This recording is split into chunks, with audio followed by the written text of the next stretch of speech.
东西还给他了吗？回皇上的话，奴才已经把荷包放在了一环姑娘的身上，如果她还能醒过来的话，应该能看见。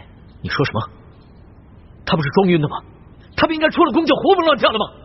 皇上，一环姑娘这次可不是装的，她真的晕倒了。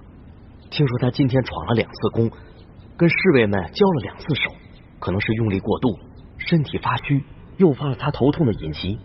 奴才追出去以后，发现她躺在树下，奴才过去探了一下她的鼻息，还有点微弱的气息，也不知道还能不能醒过来。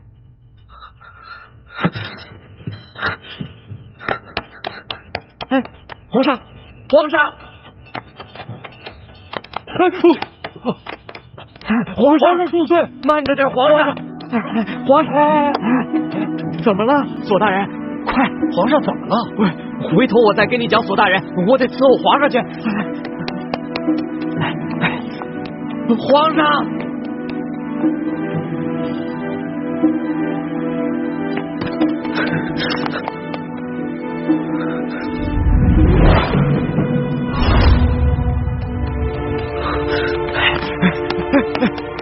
皇上，慢点儿！